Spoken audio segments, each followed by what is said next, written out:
네, 1부는 현장의 목소리로 생활 속 이야기 들어봅니다. 사고 처리를 이유로 구급차의 앞을 막고 환자 이송을 늦춘 택시 운전자 사건이 주말 내내 여론을 뜨겁게 달궜습니다. 택시 운전자에 대한 엄벌을 촉구하며 유가족이 올린 청와대 국민청원은 앞서 말씀드렸던 대로 55만 명 가까운 동의를 얻고 있는데요. 법률상 처벌은 어떻게 정하고 있는지, 도로에서 응급자동차를 만났을 때 지켜야 할 문제들은 무엇인지 오늘 자세히 알아보겠습니다. 함께 나눌 분 모셔보죠. 교통전문 변호사 정경일 변호사와 함께합니다. 안녕하세요. 네, 안녕하십니까. 네, 월요일 아침부터 출연 감사드리고요. 아이고, 예, 고맙습니다. 요즘도 이런 일이 있나? 이런 생각이 드는 사건입니다. 네, 맞습니다. 도로에서 네. 구급차가 지나가면 대부분 좀 비켜주는 문화가 정착이 됐다고 생각을 했는데 네. 이런 사건 요즘은 거의 찾아보기 힘든 사건 아닙니까? 네, 보통 운전자가 구급 활동을 방해하기만 해도 이례적인 사건으로 뉴스에 나올 것인데 예. 끝내 환자가 사망까지 해서 이 부분에 대해서는 일어나서는 안 될 일이 일어났고 예. 또 일어난다고도 누구 하나 생각하지 못한 일이 일어난 걸로 보입니다. 예. 자, 교통사고 사건 많이 접하실 텐데요. 네. 이번 사건은 좀 어떻게 보십니까? 네, 이번 사건은 단순한 교통사고가 아니고요. 어떻게 보면 접촉사고로 이렇게 사망에 이르렀다 볼 수도 없고 예. 어떻게 보면 운전자가 긴급자동차에 대한 어떤 인식, 이 부분이 사회에 대한 어떤 인식을 가지고 있는가를 극명하게 드러낸 것으로 볼 수도 있습니다. 예.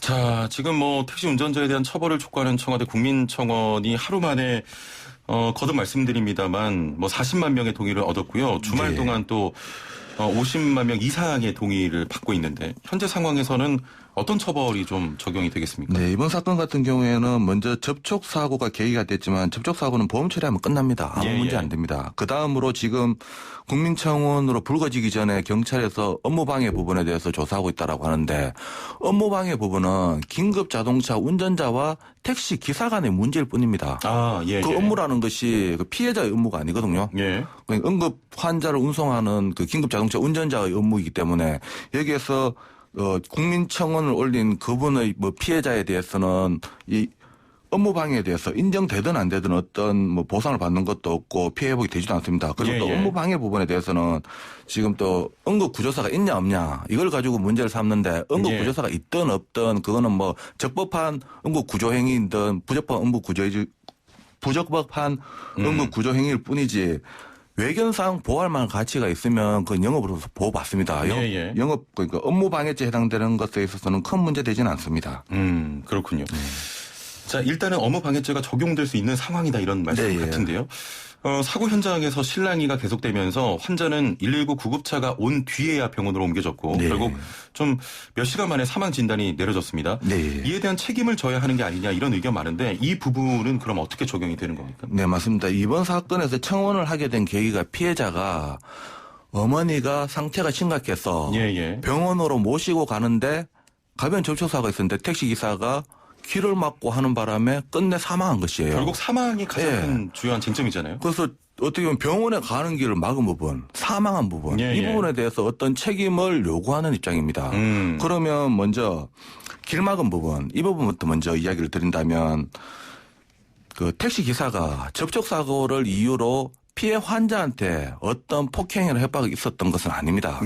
오히려 긴급자동차의 운전자에게 폭행 협박, 그러니까 불법을 하는 거 아니냐, 응급구조사 없지 않느냐, 구청에 신고하겠다, 사고 조치하고 가라, 안 그러면 못 간다, 라는 폭행 협박으로 결국 피해자라고 하여금 의무 없는 일을 하게 만든 것입니다. 병원에 못 가게 만들기 때문에 이 부분이 강요죄에 해당될 여지가 많고요. 지금까지 강요죄에 대해서 경찰에서는 별도 조사를 안 했는데 피해자의 억울함을 풀려면 이 강요죄 부분에 대해서 좀 철저한 조사가 이루어져야 될 것입니다. 자, 지금 해당 택시 운전자가 사정을 얘기하는 환자의 가족과 또 응급 운전자를 향해서 참 이 부분이 국민적 공분을 사고 있는데 사망하면 내가 책임지겠다 이런 발언했고요. 그러면서 택시 운전자의 발언대로 무거운 처벌로 좀 책임을 져야 한다 이런 의견도 적지 않은데 이 부분은 좀 어떻게 판단하십니까? 네, 이 부분 또 많은 논란이 되는데요. 죽으면 내가 책임질게 라고 말했는데 끝내 사망했습니다. 죽을 수 있었다는 것도 알고 있었던 상황 아닙니까? 결국은 먼저 이거는 환자의 상태와 그러니까 10분 정도 지체되는 거 바람에 사망했다는 게 인과관계가 먼저 밝혀져야 될 것입니다. 예. 인과관계가 밝혀진다면 사망에 대한 책임을 져야 될 것입니다. 져야 되는데 죽음은 내가 책임질게라는 그 말에서 어디까지 책임질 것이냐. 그러면 사망에 대해 책임지는 경우의 수를 두 가지로 생각할 수 있는데요. 살인의 고의로 살인죄로 책임을 진다는 말인지 아니면 살인에 대한 고의까지는 없었다. 과실치사에 대한 책임을 질 것인지에 대해서 법적으로 좀 문제가 될 수 있는데 그 택시 운전자가 한 말을 종합적으로 보면 응급환자 있냐 요양원 가는 거 아니냐 죽으면 내가 책임질게 이런 말은 이 한국말의 전형적인 반어법으로 볼 수 있습니다. 그런 상황이 아닌 걸 알고 자기가 장담을 하는 차원에서 말하는 것이기 때문에 살인의 고의로 보기는 좀 힘들어 보입니다. 이번 사안은 살인의 고의로 보기는 좀 어렵다. 사망에 대한 책임은 지대. 살인의 고의로 보기 힘들기 때문에 과실치사에 대한 책임은 피하기 힘들어 보입니다. 인과관계가 있다는 전제하에. 뭐 이 건이 뭐 이거는 저희 개인적인 의견이고 살인의 고의로 본다면 살인의 고의로 보게 된다면 인과관계가 있다면 살인죄로 형사처벌을 받는 것이고 인과관계가 없다 하더라도 그 자체로 살인 미수죄로 형사처벌 지금 바로 받을 수도 있습니다. 그렇군요. 일단 인과관계를 먼저 파악하는 게 중요하겠군요. 경찰에서 해당 사건에 대해서 강력팀의 투입을 결정했습니다. 일반적으로 뭐 교통사고는 교통과에서 이렇게 수사를 맡는데 강력팀이 투입되면 어떻게 달라지는 겁니까? 보통 교통사고 조사계에서 모든 사건을 처리하지 강력계에서 처리하지는 않습니다. 하지만 이번 사건은 교통사고로 본 것이 아니라 오히려 강력 범죄로 본다는 경찰이 또 강력한 의지를 볼 수 있습니다. 그래서 일반적인 사건 살인에 대한 미필적 고의에 대해서도 지금 조사한다는 말이 나오고 또 업무방해죄뿐만 아니라 다른 어떤 범죄가 되는지도 다각적으로 검토한다고 합니다. 이 부분에 대해서는 단순한 교통사고로 끝낼 문제는 아니라는 것을 경찰에서도 잘 알고 있는 것으로 보입니다. 자, 수사 내용이 좀 달라지면 결과에 따라 처벌 수위도 물론 달라지겠죠? 결국 수사를 어떻게 하느냐에 따라서 처벌 수위가 결정된다고 볼 수 있습니다. 처음부터 살인죄로 기소하느냐 아니면 뭐 과실치사죄로 기소하느냐 아예 사망에 대해서 빼고 기소하느냐 결국은 판사님이 판단하겠지만 그 죄명에 대해서 판사님이 판단할 수 있는 범위 내의 그걸 만들어줘야지 뭐 충분한 죄값을 받을 수 있을 것인데 그것이 이루어지지 않는다면 뭐 아예 사망 부분이 빠진다든가 아예 영업방해를 해버린다면 피해자 입장에서는 제대로 된 피해 회복을 받을 수가 없습니다. 이런 부분 때문에 조사는 없는 죄를 만들면 안 되죠. 경찰에서 없는 죄를 만들어서 씌우면 안 되겠지만 그렇습니다. 적어도 있는 것만큼은 철저하게 조사해야 될 것입니다. 자, 지금 많은 분들께서 또 관련 의견을 주고 계신데요. 4471번님께서는 도저히 상식이 적용되지 않는 사건입니다. 엄벌받아서 마땅하다 이런 말씀하셨고 7507번님께서는 살인죄에 준하는 강력한 처벌이 있어야만 응급 차량을 보호할 시민들에게 책무가 강해질 것이다 또 말씀하셨고요. 7679번님께서는 저도 개인 택시하고 있지만 강한 처벌이 필요합니다. 대체적으로 좀 강한 처벌이 필요하다 이런 또 국민들의 의견인 것 같습니다. 네, 맞습니다. 애플리케이션으로도 많은 분들이 주고 계십니다. WJ로 시작하는 분께서는 택시기사님의 그 행동은 사람으로서 해서는 안 될 행동이라고 생각한다. ZAI로 시작하는 분께서는 택시 공제 조언만 믿고 몰지각하게 행동하는 택시들 살인죄를 적용해서 강력히 또 처벌해야 된다고 생각합니다 하셨고요. CDDDJ님께서는 상황이 어떻든 생명과 관련된 사건은 살인죄로 좀 물어야 한다. 전체적으로 뭐 강력한 처벌을 요구하고 계십니다. 자, 해당 택시 운전자 구급차가 현장을 벗어나지 못하게 막으면서 환자 이송이 늦어졌습니다. 일반적으로 구급차와 또 일반 자동차 간의 사고가 발생할 경우에 과실이 어떻게 정해져 있는 겁니까? 이번 사건 같은 경우에 또 택시 기사의 행동에 대해서 좀 이해할 수 없는 부분이 보였는데요. 본인이 피해자인 것처럼 행동을 했습니다. 통상적인 차로 변경 사고 같은 경우에는 직진 차량에게 우선권이 있기 때문에 피해 차량이 되는 건 맞고 오히려 직진 차량의 기본 과실이 한 30% 정도 주어집니다. 하지만 이번은 상대가 긴급 자동차입니다. 긴급 자동차가 진행할 때는 모든 차량은 양보해야 됩니다. 긴급 자동차가 긴급 한 상황에서는 신호를 위반해도 여기에 대해서 도로교통법 위반이 아니고 과속을 하더라도 도로교통법 위반이 아닙니다.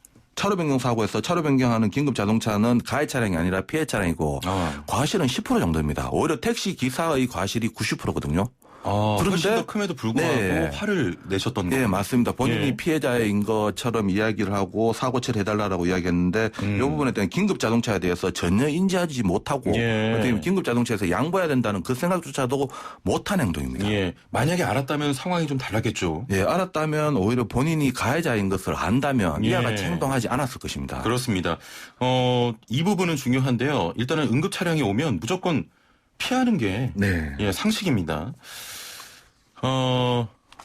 이번에 사고 난 차량이 사설 구급차로 알려져 있습니다. 네. 사설 구급차, 119 구급차에 관계없이 방금 내용들이 네. 좀 동일하게 적용이 되는 겁니까? 네, 맞습니다. 구급차의 종류 중에는 뭐 사설 구급차, 119 구급차가 있는 것이고 예. 이와 같은 구급차는 도로교통법상 긴급 자동차에 해당되고 또 목적 자체가 응급 의료 목적에 사용되고 경광등을 켜고 사연을 예. 올린다면 마찬가지로 같은 구급차로서 보호받습니다. 근데 보통 일반인들은 이게 뭐 119 구급차인지 사설 구급차인지 잘 판단이 안 되기 때문에 네. 소리가 나면 피하는 게 상식인데요. 예, 맞습니다. 예. 이걸 따질 것은 아닙니다. 운전자가 따질 것이 아니라 따질 것은 뭐 경찰관들이 뭐 어떤 부분에 대한 불법적인 부분이 있는 것을 단속할 때라 따질 부분이지. 예. 자, 해당 차량에는 응급 구조사가 탑승하지 않았다고 합니다. 네. 사망할 수 있었던 환자였던 것으로 보이는데 네. 응급 구조사가 탑승해야 됐던 상황 아닙니까? 네, 보통 구급 차량 같은 경우에는 응급구조사가 필수적으로 탑승해야 됩니다. 예. 탑승하지 않은 부분은 결국 응급구조 차량의 뭐 불법적인 부분이나 행정적인 부분이 문제가 되는 것이고 이번 사고에서 뭐 과실 비율을 따지거나 피해자의 뭐 그 택시 기사의 범죄 행위를 따질 때는 전혀 문제되지는 않습니다. 다만 어떤 부분 구조사가 없었다는 부분은 거기에 대한 행정적인 부분에 대한 문제일 뿐이고 이번 사건에서는 크게 문제되지는 않습니다. 응급구조사의 탑승 여부가 이번 사건에 뭐 영향을 미치지 않는다. 네, 원칙적으로 탑승해야 되는 건 맞습니다. 예.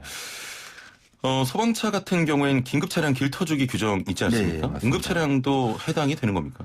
예, 지금 소방차 같은 경우에는 과거에 긴급 자동차의 하나이기 때문에 뭐 과태료 5만원에서 8만원 정도 부과되는 걸로 끝났다가 2018년도부터 이 화재 사건에 대해서 제대로 된 진압이 안 돼서 과태료 100만원까지 소방기반법과 소방기본법과 시행령에 따라서 과태료 100만원까지 횟수에 관계없이 부과하도록 했는데 이것은 소방차에만 적용되는 것이고 그 구급차에는 적용되지 않습니다. 소방차에만 적용이 됩니까? 네, 이 부분은 좀 구급차 같은 경우에 뭐 응급 환자를 위한 구급차, 뭐 단순한 이송을 위한 구급차도 있겠지만 생명의 시급을 다투는 그렇습니다. 그런 응급 환자 이와 같은 구급 환자의 경우, 구급 차량의 경우에는 뭐 소방차와 마찬가지로 과태료 100만 원 정도 부과하는 규정을 만들 필요성도 있어 보입니다. 예.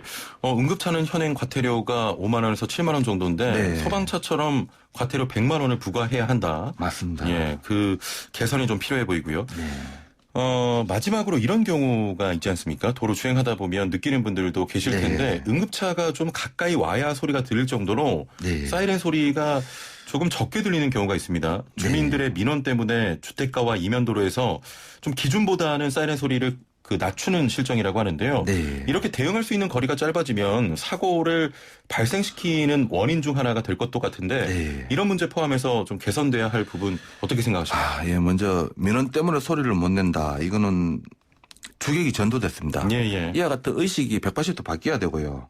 사이렌 소리 같은 경우에는 불편해도 된다라는 생각을 기본적으로 가지셔야 됩니다. 그리고 이번 사고를 계기로 뭐 간혹 구급 차량이 뭐 단순한 이동수단으로 사용되는 것에 대해서 뭐 운전자들이 뭐 어떤 것을 생각할 수도 있겠지만 그런 문제 때문에 이번 또 극단적으로 불거진 것 같아요. 하지만 그런 부분에 대한 불법적인 부분에 대해서는 경찰의 단속, 뭐 무인 카메라나 영상으로 찍어가지고 과태료 통지하게 되면 거기다 소명 못하면 본인이 과태료를 내게 되고 형사처벌 받게 됩니다.